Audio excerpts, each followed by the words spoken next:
భద్రాద్రి కొత్తగూడెం జిల్లా మాచినేనిపేటలో పోలీసులు తనిఖీలు చేపట్టారు. తనిఖీల్లో భాగంగా కారులో అక్రమంగా తరలిస్తున్న 63 కేజీల గంజాయిని పోలీసులు స్వాధీనం చేసుకున్నారు. ఇద్దరు నిందితుల్ని పోలీసులు అరెస్ట్ చేయగా మరో ముగ్గురు పరారయ్యారు. పట్టుబడిన గంజాయి విలువ సుమారు 36 లక్షల రూపాయలు ఉంటుందని పోలీసులు తెలిపారు.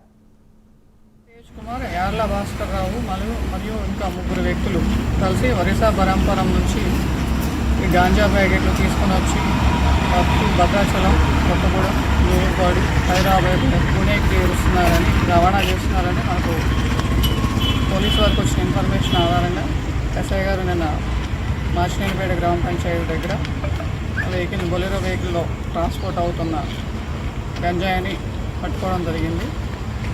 దానిలో A1 వచ్చేసి కొండా తేజ్ కుమార్, ఇతను వచ్చేసి అశోకపురం రామచంద్రాపురం విలేజ్. A2 వచ్చేసి భాస్కర్ రావు, ఇతను native Rajahmundry but settled at Hyderabad. Nagaraju అనే వ్యక్తి ఉన్నాడు, అతను కూడా అశోకపురం హైదరాబాద్లోనే ఉంటున్నాడు. A4 A5 వచ్చేసి పూణేలో ఉంటాడు.